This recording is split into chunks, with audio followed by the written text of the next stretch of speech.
በኮሜዲያን እሸቱ መለሰና በሃና ግደይ ወይ ደግሞ በቲክቶክ ስሟ በሃና ግደይ ወይ ደግሞ በቅጽል ስሟ በባንቢ አበሻ መካከል የተፈጠረው ነገር እጅግ በጣም አወዛጋቢ ከመሆኑ የተነሳ በጣም ብዙ ሰዎች በዚህ እርሰ ጉዳይ ላይ በየማህበራዊ ሚዲያዎቻቸው ላይ የየራሳቸውን ሀሳብ እያሰፈሩ ይገኛሉ።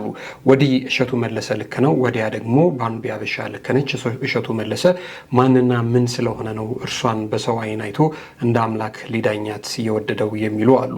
በሌላ መልኩ ደግሞ ልክ ነው፣ እርሷ ለቤተ ክርስቲያን እንዲህ ባለ ሁኔታ ውስጥ ሆና ማገልገል አይገባ ፍጹም በዓለም ያለች ሰው ነች፣ እንዲህ ያለ ጉዳይ ላይ ልትሳተፍ አይገባም በሚል ሁለት ጎራ እንግዲህ ማህበራዊ ሚዲያው ባያሌው ተከፍሏል።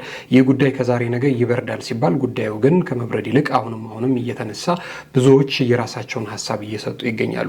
በሌላ መልኩ ደግሞ ጉዳዩ ምን እንደሆነ ከናካቴው ያልገባቸው ሰዎች ረጎበዝ ምንድነው የተፈጠረው ነገር፣ እሸቱ መለሰ ምን ብሎ ነው፣ ልጅቱስ ደግሞ ማነች ምን ብላ ነው የሚልም ሀሳብ የሚያነሱ አሉ።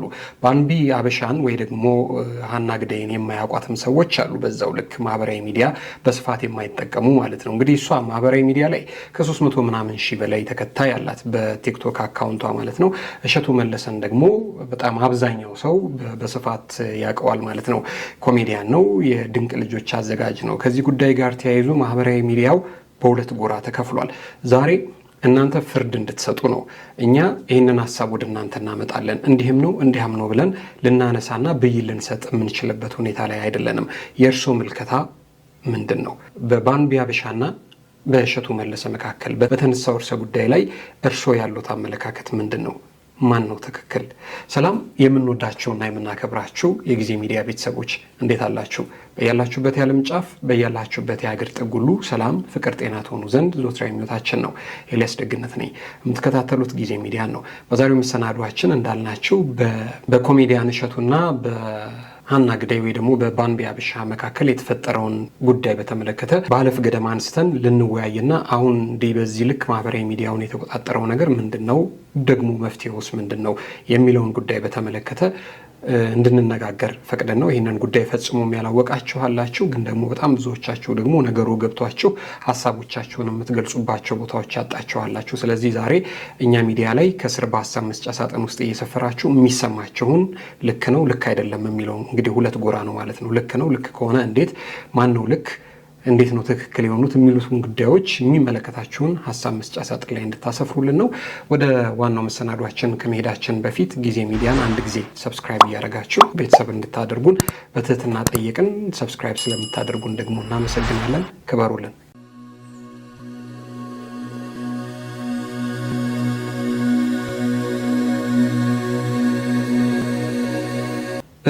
እንግዲህ ነገረን ከስሩ ውሃን ከጥሩ እንዲሉ አበው ጉዳዩ ምንድነው? እንደዚህ በማህበራዊ ሚዲያ ላይ በዚህ ልክ ያፋጨው ጉዳይ ምንድነው ከሚለው እርሰ ጉዳይ ብንነሳ ነው የሚሻለው። እንግዲህ እሸቱ መለሰን በጣም ብዙዎቻችሁ ታውቁታላችሁ። ኮሜዲያን ነው። ከዛ ደግሞ በዶንኪ ቲዩብ የተለያዩ ይዘት ያላቸውን መሰናዶዎች ያቀርባል። በተለይ ደግሞ በድንቅ ልጆች ሁላችንም እናውቀዋለን። ከዛ አለፍ ብሎ ከተወሰኑ ጊዜያት በኋላ ደግሞ በተለይ ደግሞ የበጎ አድራጎት ስራዎች ላይ ይሳተፋል። ከበጎ አድራጎት ስራዎች ላይ ደግሞ አብዛኛውን ለቤተ ክርስቲያን የሚሆኑ የገቢ ማሰባሰቢያዎችን በሀገር ውስጥም ከሀገር ውጭም በማሰባሰብ ይታወቃል። ይህንን ታውቃላችሁ። የቀጥታ ስርጭትን በመጀመር ለቤተ ክርስቲያን ገቢ ማሰባሰብ የቀጥታ ስርጭት በመጀመር ፈርቀዳጁ ነው እሸቱ መለሰ። በሌላ መልኩ ግን ባንቢ አበሻን ወይ ደግሞ ሃና ግደይን ብዙዎቻችሁም ላታውቋት ትችላላችሁ። እንግዲህ እርሷ ደግሞ በራሷ የማህበራዊ ሚዲያ ወይ ደግሞ በተለይ ደግሞ ቲክቶክ ላይ የራሷ የሆነ የምትታወቅበት ጉዳይ አለ። በእርግጥ ከሱ ጋር ተያይዞ ከዚህ ቀደም በጣም ብዙ ሰዎች ቅሬታና ትችት ያነሱባታል። ከኢትዮጵያዊነት ባህልና እሴት ያፈነገጠ ሁኔታ ነው ቲክቶክ ላይ የምትገልጪውና ይህ ነገር ልክ አይደለም ብለው ብዙ ትችት የሚያቀርቡባት አሉ። በዛ ልክ ደግሞ ልክ ነሽ፣ ጎበዝ ነሽ፣ እስከ መቼ ነው ሴት ልጅ አፍራ ጓዳ የምትቀረው? እንደዚህ በድፍረት አደባባይ መውጣት ልክ ነው እያሉ በሁለት ጎራ የተከፈሉ አሉ። የሚነቅፏትም የሚደግፏትም ማለት ነው። ከዚህ ጉዳይ ጋር ተያይዞ ታዲያ ምንድነው የተከሰተው ነገር? ባንቢ አበሻ ከዚህ ቀደም የሰራችው ማስታወቂያ አለ። የቤተ ክርስቲያን ማስታወቂያ ነው። ለገዳም ገቢ ማሰባሰቢያ ይሆን ዘንድ እንግዲህ አንድ ማስታወቂያ ሰርታለች ማለት ነው።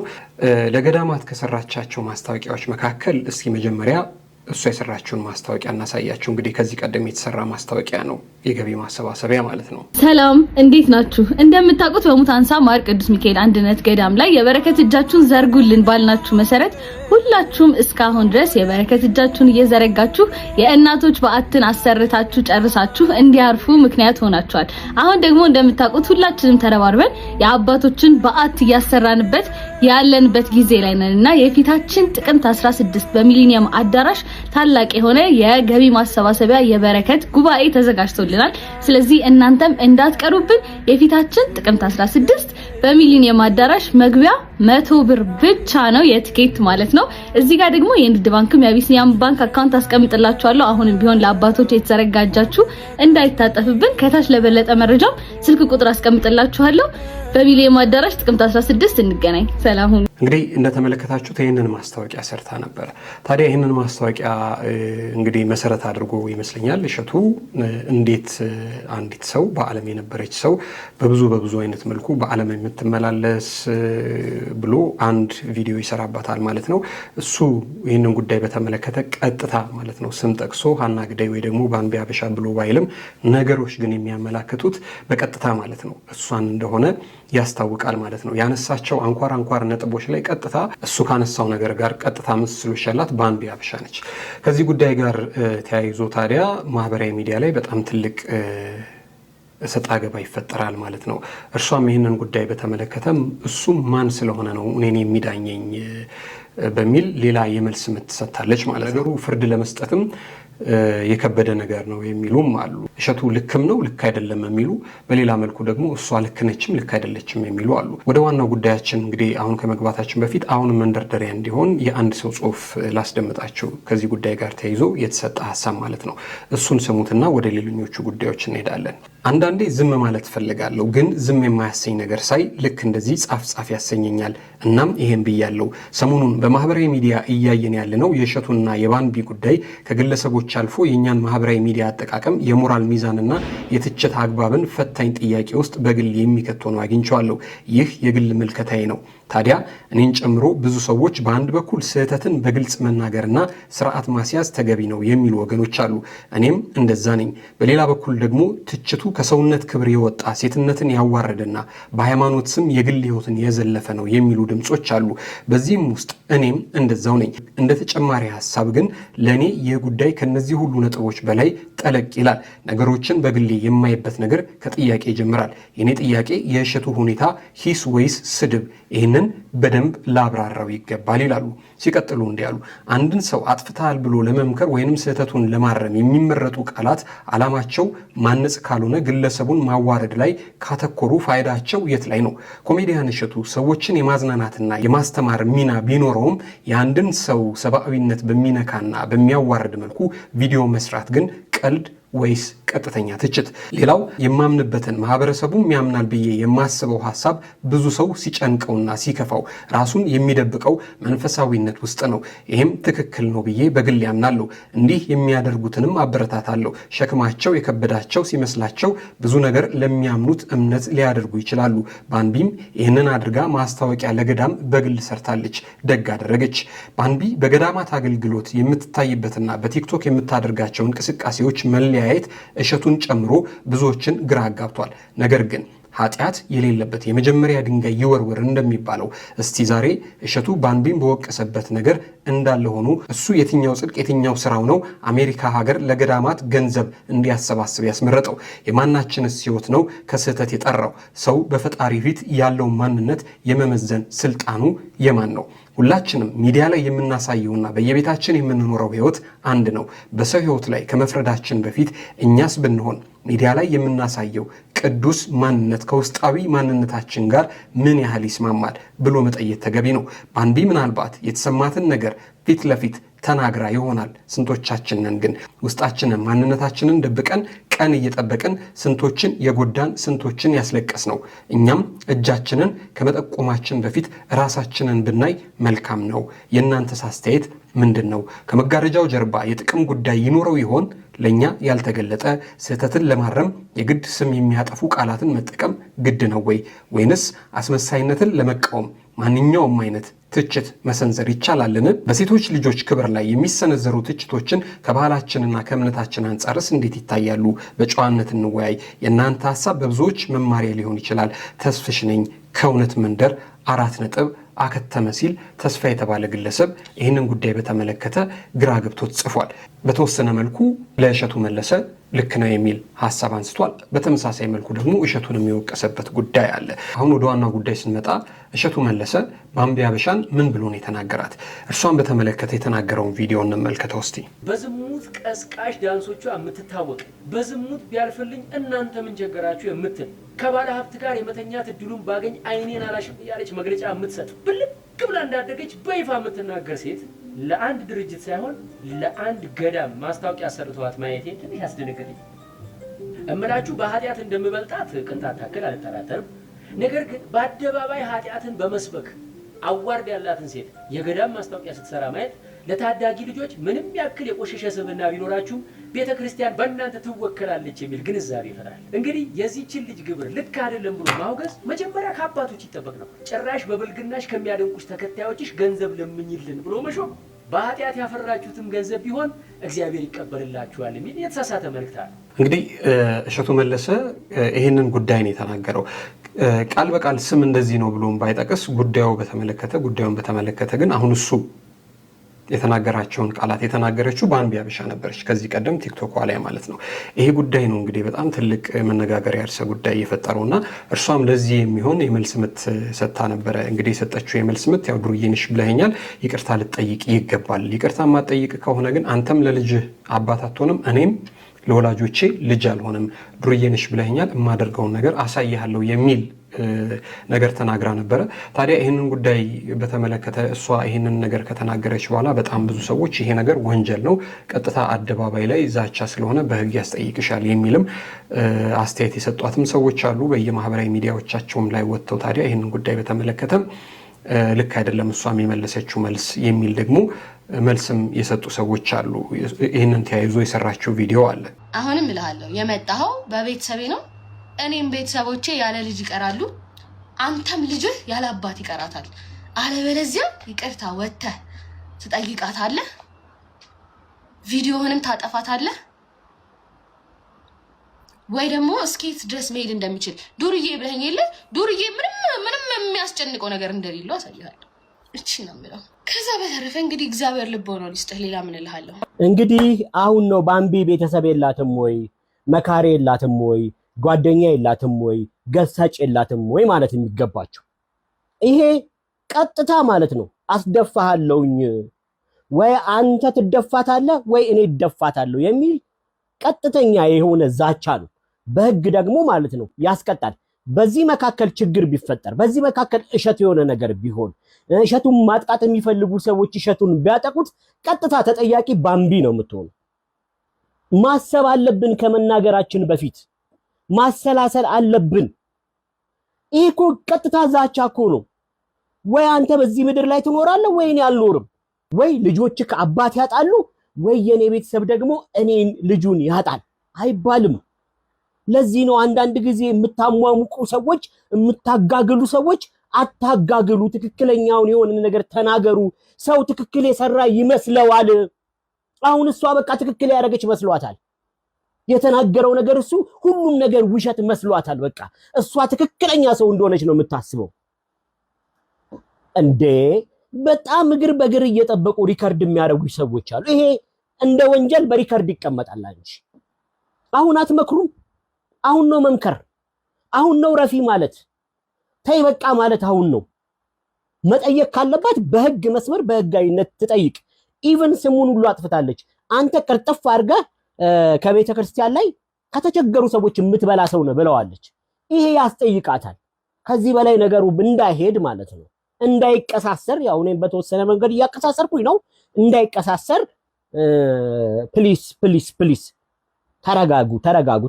በቃ አሁን ከዛ በኋላ ምንድነው በጣም ነገሩን ወደ አልተፈለገ ነገር እየቀየረ የመጣው ጉዳይ እሸቱ ይሄንን ነገር ካደረገ በኋላ በጣም ብዙዎቹ በጣም ብዙ ሰው እንግዲህ እሸቱም ላይ ትችት እያነሱ ያሉ ሰዎችም አሉ። ማን ስለሆነ ነው እሱ ይህንን ጉዳይ አንስቶ ለቤተ ክርስቲያን ተቆርቁሮ እንግዲህ ልጅቱን በዚህ ልክ ማሳቀቅ የሚል ሀሳብ ያላቸው ሰዎች አሉ። እሸቱ ላይ በጣም ብዙ አስተያየት የሰጡ ሰዎች አሉ። ከነዚህ መካከል እንግዲህ በጣም ብዙ ናቸው። ከነዚህ መካከል ግን በብዙ ጉዳይ በተለይ ደግሞ ወንጀል ነክ ጉዳዮችን በማጋለጥ ደግሞ የሚታወቀውና ከሰሞኑ ደግሞ በተለይ ደግሞ ከፊንቴክ ኢትዮጵያ ጋር ተያይዞ ትልቅ አስተዋጽኦ አድርጓል የሚባለው አዎንታ በርሲሳ ቀጥታ ለእሸቱ ይህንን መልስ ሰጥቷል። እርሱን እንመልከተው። እሸቱ መለሰ በገደምዳሜው ባምቢ ሀበሻን ለምን የቤተ ክርስቲያንን ስራ ማስታወቂያ ትሰራለች? እኛ ቅዱሳኑ ያለን አይነት ወይም ደግሞ ቅዱሳኖች እያሉ ማስታወቂያ የሚሰሩ ቅዱሳኖች እያሉ ለምን እርኩሳን ይሰራሉ የምትመስል አስተያየት ሰጥቷል። እንግዲህ ይሄ ከምን ይመነጫል መሰላችሁ? ቤተ ክርስቲያንን ደጋግሞ ከመዝረፍ፣ ከቤተ ክርስቲያን ደጋግሞ ኮሚሽን ከመብላት፣ ቤተ ክርስቲያን ደጋግሞ ከመሄድ የተነሳ ኢየሱስ አጎታቸው ይመስላቸዋል። ቤተ ክርስቲያን ደግሞ ያጎታቸው ቤት ይመስላቸዋል። ስለዚህ በአጎታቸው ቤት ደስ ያላቸው ሰው ይገባል።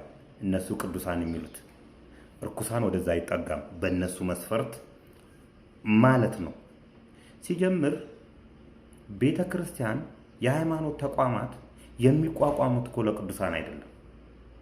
እንደዚህ አይነት በአንተ ንግግር መሰረት መስፈርቱን አያሟሉም የሚባሉ ሰዎችም ወደ ቤተ ክርስቲያን እንዲመጡና እንዲጠጉ የክርስቶስን ስራ እንዲሰሩ የክርስቶስን ባህሪያት እንዲይዙ ነው።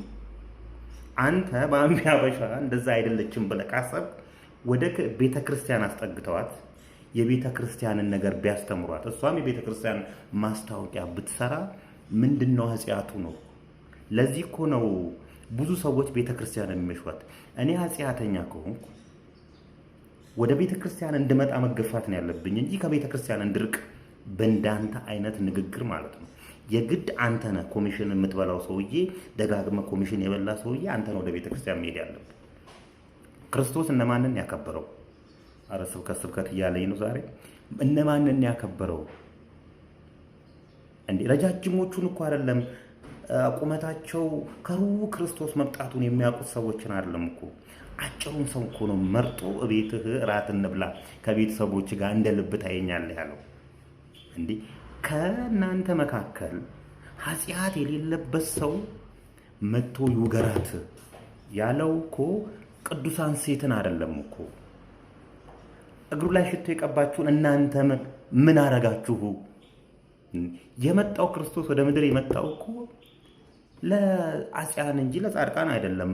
አቶ ሼቱ ምን እያልክ ነው? ስለዚህ ቤተክርስቲያን የሥነ ምግባር ማስተማሪያ ቦታ ነች። ከቤተክርስቲያን የሸሹ ሰዎችን መመለሻ ቦታ ነች። በእርግጥ ያቺ ልጅ ሸሽታ ወይም ደግሞ የቤተክርስቲያንን መስፈርት የማታሟላ ከሆነ መስፈርቱን ስለማላውቀው ነው። መስፈርቱን የምታወጣው አንተ አይደለም። ኑ ወደዛው ቤተክርስቲያን መምጣት አለባቸው። ሁሉም የክርስቶስ ልጆች ስለሆኑ ማለት ነው። ስነ ምግባርም መማር አለባቸው። ቅዱስ የሆኑትማ ቅዱስ ናቸው። በቃ አለቀ እኮ። መምጣት ያለበት እንዳውም በስነ ምግባራቸው ትክክል አይደሉም የተባሉ ሰዎች ናቸው ወደ ቤተ ክርስቲያን መምጣት ያለባቸው። አንተና አንተን የመሰሉ ሰዎች ግን ተደጋግሞ ቤተ ክርስቲያንን ከመብላታቸው የተነሳ ኢየሱስ አጎታቸው የሚመስላቸው ሰዎች እንደዚህ ሰዎችን ታረቃቸዋል። እንደዚህ አይነት ሰዎች እያረቃችሁ አይ ይሄ የኔ ቦታ አይደለም፣ ስለዚህ ሃይማኖቴን መቀየር አለብኝ ወይም ደግሞ ይሄ አይመጥነኝም፣ ከቤተ ክርስቲያን ሩቅ ነው መሆን ያለብኝ እንዲሉና ለሌላ ወንጀሎች ራሳቸውን እንዲያዘጋጁ ወይም ደግሞ ለሌላ ኃጢአት ራሳቸውን እንዲያዘጋጁ ታረጓቸዋላችሁ። የቤተ ክርስቲያን ጉልላት ላይ ያሉት የሰጎን እንቁላሎች ናቸው። ምን ማለት ነው? የሰጎን እንቁላል ለምንድን ነው ቤተ ክርስቲያን ላይ የሚደረገው? ሰጎን እንቁላሏን ጥላ እስኪፈለፈል ድረስ ባልና ሚስቶቹ እየተቀያየሩ እንቁላሉን ይጠብቃሉ። አይናቸው ከእንቁላሉ ላይ አይነሳም። ክርስቶስም ከቤተ ክርስቲያን ላይ አይኑ አይነሳም ለማለት ተምሳሌትነቱ ያ ነው። ክርስቶስ አይኑ የማይነሳበት ቦታ አንድ ኃጢአተኛ የተባለ ሰው ወደዛ ስለሄደ ምንድነው ኃጢአቱ? እንግዲህ አዎንታ በርሲሳ እሸቱ ላይ ቅራኔ አንስቶ ይሄንን ሰጥቷል። እሸቱ ሀሳብ ደግሞ ጎን ቆመው እሸቱ መለሰ ልክ ነው፣ ቤተክርስቲያን የራሷ ስርዓት አላት፣ የራሷ ግብረ ገብ አላት፣ እንደምንድን ነው በዚህ ልክ እሱ ሊወቀስ የሚገባው? የተናገረው ነገር ልክ ነው፣ ቤተክርስቲያን ስርዓት አላት ብለው ደግሞ ሀሳብ የሚሰጡ ሰዎች አሉ። እነሱንም ደግሞ እንመልከት። ቤተክርስቲያኗ ሀናን ወይም ባምቢን ማስታወቂያ ማሰራት ያለባት መቼ ነው? ሀና ከነበረኝ ስብዕና ለመውጣት ጉዞ ጀምሬያለሁ፣ ህዝቡ ከኔ ተማሩ፣ ወደ እግዚአብሔር ተመልሻለሁ፣ እግዚአብሔር ድንቅ ታምር አድርጎልኛል፣ ህይወቴን ቀይሮልኛል የሚል ነገር ለመናገር ከሆነ ቤተክርስቲያኗ ሀናን መጠቀሟ ትክክል ነው። ከዛ ውጭ ግን ሀናን ማስታወቂያ እንድትሰራ ማድረግ ለወጣቱ የሚያስተላልፈው መልእክት አሉታዊ ነው። ምክንያቱም ስለ ስብዕናችሁ አያገባኝም፣ እንደፈለጋችሁ መሳደብ፣ የፈለጋችሁትን ነገር ማድረግ ትችላላችሁ፣ ብቻ ተከታይ ካላችሁ መታችሁ ማስታወቂያ ትሰራላችሁ የሚለውን መልእክት ያስተላልፋል። ስብዕናን ይቀንሳል፣ ወጣቱን ያልሆነ አስተሳሰብ ውስጥ እንዲገባ ያደርጋል። አንድ እሱ ነው።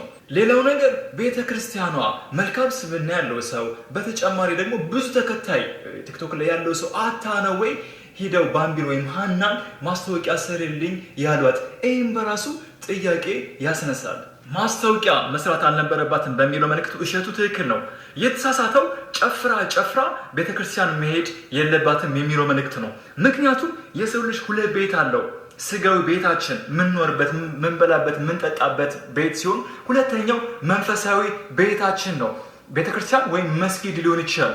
እዛ መንፈሳዊ ቤታችን የፈለግነውን ኃጢአት ልንሰራ እንችላለን፣ ሰው ልንገድል እንችላለን። በፈለግነው ጊዜ በፈለግነው ሰዓት የመሄድ መብት አለን። ምክንያቱም ቤታችን ነው። ምክንያቱም የአባታችን ቤት ነው።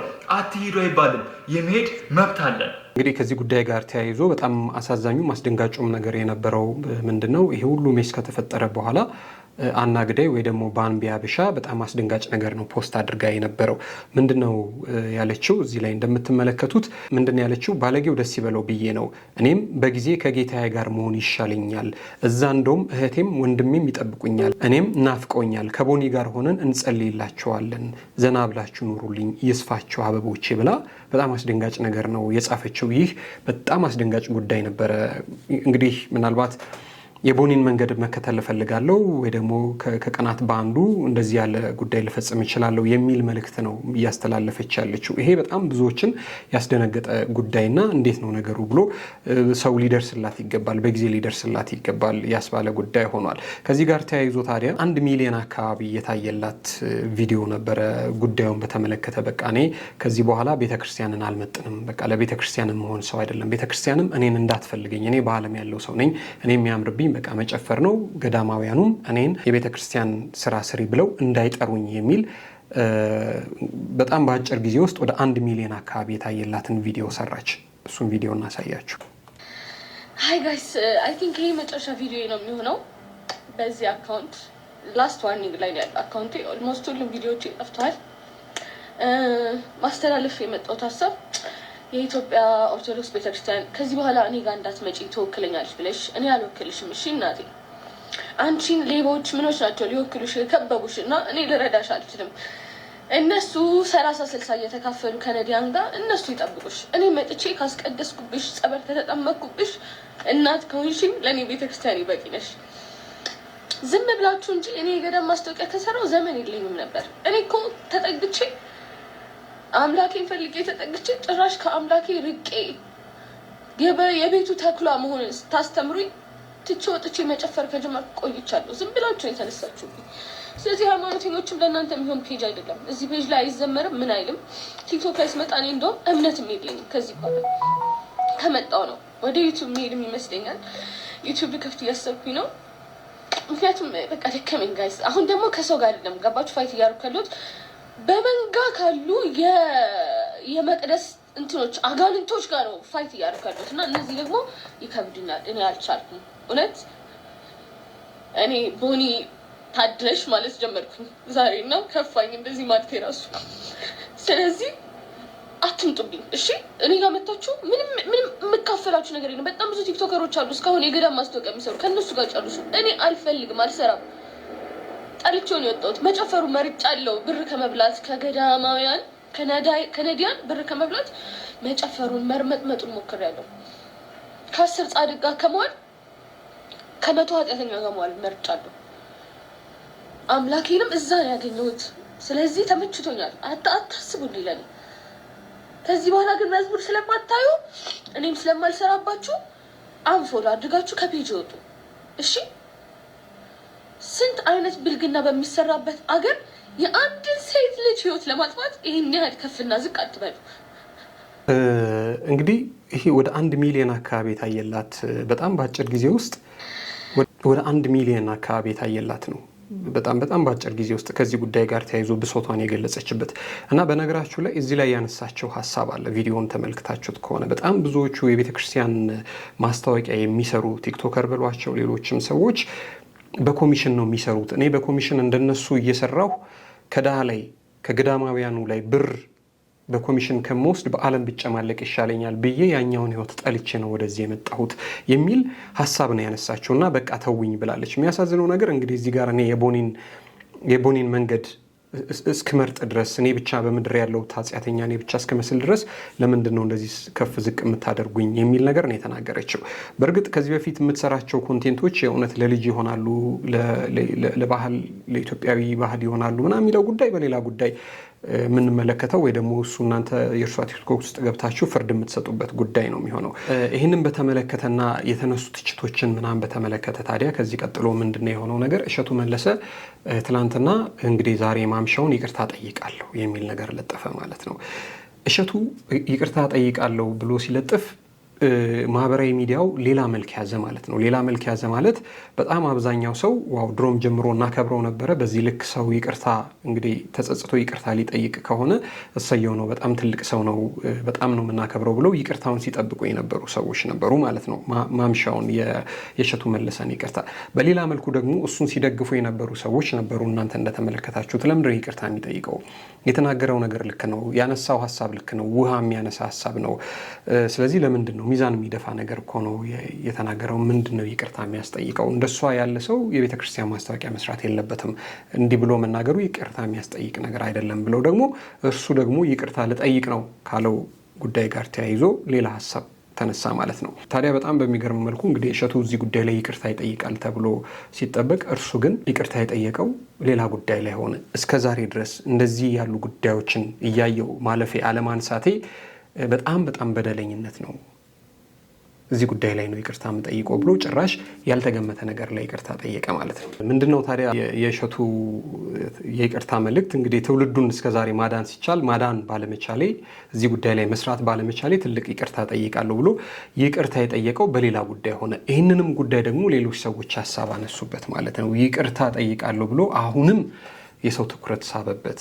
ይቅርታ ሊጠይቅ ነው ብለን ሰፍ ብለን ስንሄድ እሱ ይቅርታ የጠየቀው ሌላ ጉዳይ ላይ ነው፣ እዛው ጉዳይ ላይ ነው እና ነገሩን ደግሞ የበለጠ አክሮታል። እሷን በመናገሩ ይቅርታ ሊጠይቃት ይገባ ነበር፣ ግን አልተጸጸተም፣ ይቅርታ አልጠየቀም ብለው ደግሞ ይቅርታ ጠይቃለሁ ብለው ሰዎች ለእርሷ ይቅርታ ይጠይቃል ብለው ሲጠብቁ እርሱ ሌላ ጉዳይ ላይ ይቅርታ መጠየቁ ትኩረት መሳብ ፈልጎ ነው። እዚህ ጉዳይ ላይ ደግሞ በቃ የዩቲዩብ ቢዝነስ ላይ በጣም አፕግሬድ አድርጓል፣ ማስተር አድርጎታል ማለት ነው ብለው ሀሳብ የሚያነሱበታሉ ማለት ነው። ከዚህ ጉዳይ ጋር ተያይዞ እሸቱ እግረ መንገዱን እንግዲህ ትውልዱን እስከዛሬ ማዳን ባለመቻል ይቅርታ ጠይቃለሁ ካለ በኋላ ግን ለምሳሌ ቀደም ብዬ እንዳሳየኋችሁ እና አሁን ታበርሲሳ ትችት አዘል መልእክት አስተላልፈውበት ነበርና ለነሱ መልስ ሰጥቷል። በተመሳሳይ መልኩ እኔ ማለት የፈለኩት ደግሞ እንደዚህ አይደለም ብሎ ደግሞ ጉዳዩን በተመለከተ ድጋሜ ወይ ማረሚያ ወይ ማረቂያ ወይ ደግሞ ማስተካከያ የሚመስልም ነገር ሰጥቷል። ጉዳዩን ግን ምንድነው እርሱ ያለውና ለአሁን ታበርሲሳስ የሰጠው መልስ ምንድነው? እሱንም እንመልከተው። እንግዲህ ሎጂክ የተማረ ሰው ይህም በቀላሉ ይረዳዋል። ሎጂክ ውስጥ ፋላሲ የሚባል ነገር አለ። ፋላሲ ውስጥ ደግሞ ስትሮማን ፋላሲ የሚባል አለ። ተከራካሪው ግለሰብ የሌላኛውን ሰው እውነተኛ ሀሳብ ወስዶ ወደ ሌላ እጅግ የተጋነነ ወይም የተዛባ ወይም የተሳሳተ ትርጉም ይለውጠዋል። በመቀጠል ሰውየው በጭራሽ ያልተናገረውን ያንን የተዛባ ሀሳብ እንደ ትልቅ ስህተት አድርጎ በመተቸት ድል እንዳገኘ ይቆጥራል። የኛ ሀሳብ በዓለማዊና ከእግዚአብሔር ሕግ ጋር በሚጻረር ነገር የሚታወቅ ሰው ያለምንም የንስሐ ሂደት፣ ያለምንም የትምህርት ጊዜ፣ ያለምንም የተለወጠ ልብ መጥቶ ለቤተ ክርስቲያን ገንዘብ አሰባሳቢ ሆኖ ሲቀርብ ለወጣቶች ዓለም ላይ እንደልባችሁ ሆናችሁ መታችሁ ደግሞ ቤተክርስቲያንን መወከል ትችላላችሁ የሚል የተዛባ መልእክት ያስተላልፋል ነው እንጂ ኃጢአተኞች ወደ ቤተክርስቲያን አይምጡ አይደለም። ወደ ቤተክርስቲያን መምጣት መብት ነው።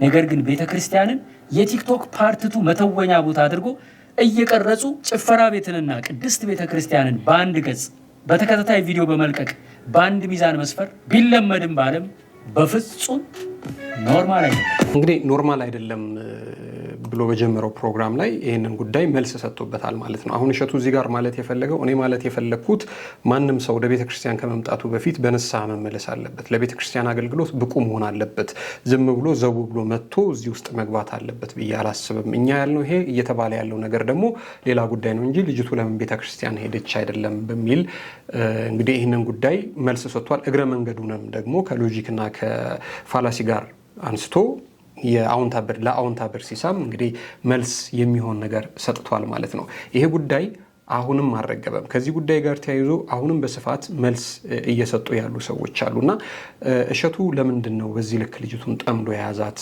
እርሱስ ከዚህ ቀደም ለቤተ ክርስቲያን አገልግሎት ስራ ሲሰራ ንስሐ ገብቷል ወይ? ለቤተ ክርስቲያን ብቁ ነኝ ብሎ ያስባል ወይ?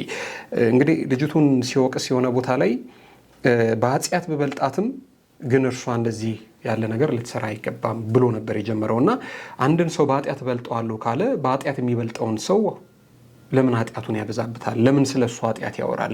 ለምን የራሱን ኃጢአት መጀመሪያ አያቀልም? ብለው አንስተው ይህንን ጉዳይ የተቹትም ሰዎች አሉ ማለት ነው። ከዚህ ጉዳይ ጋር ደግሞ ተያይዞ የኮሜዲያን እሸቱ ትችት ለብዙዎቻችን አንድ ትልቅ ጥያቄ ጥሎልናል። ይህች በመጥፎ ምግባር የምትታወቀው ልጅ እንዴት ለቤተ ክርስቲያን ማስታወቂያ ትሰራለች የሚለው ንግግር መመርመር አለበት።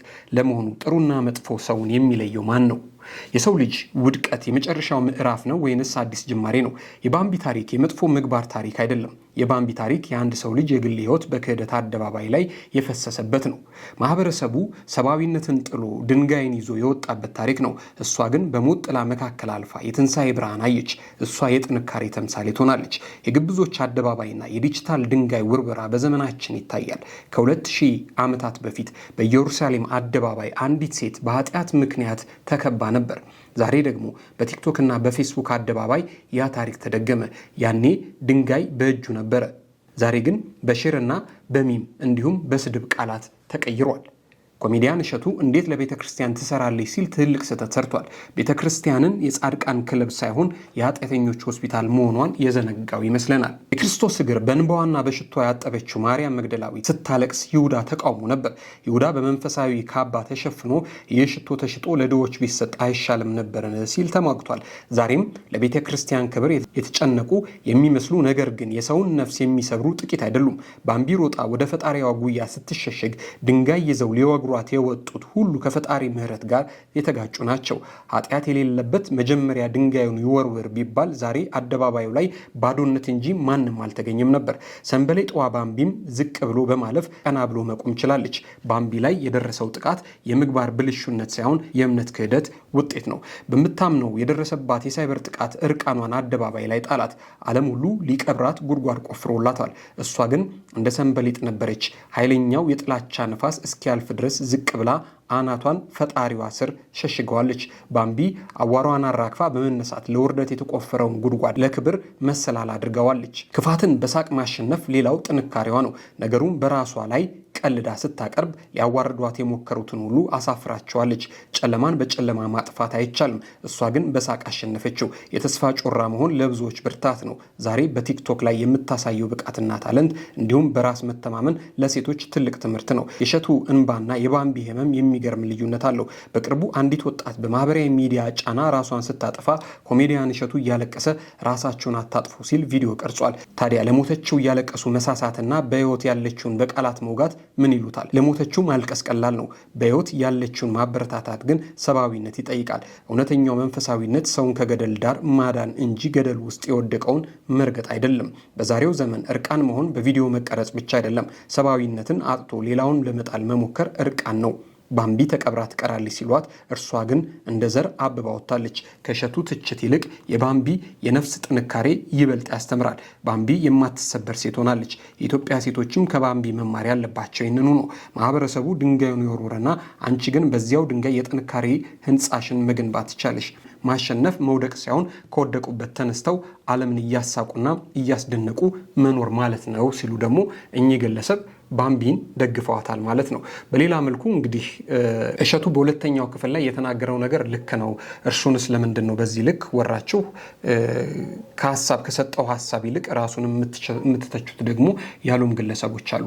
አሁን ዛሬ ይህንን ጉዳይ ወደ እናንተ ያመጣ ነው እዚህ ጉዳይ ላይ ፍርድ እንድትሰጡ ነው። ጉዳዩ ላይ የሚሰማችሁ ስሜት ምንድን ነው? ማን ነው ትክክል? በሀሳብ መስጫ ሳጥን ላይ ሀሳቡን ያስፍሩልን። በተረፈ አብራችሁን ስለቆያችሁ እጅግ በጣም ከልብ አድርገን ነው የምናመሰግነው። አሁንም ጊዜ ሚዲያን ሼር፣ ላይክ፣ ሰብስክራይብ፣ ኮሜንት በማድረግ ቤተሰብ አድርጉን። እናመሰግናለን።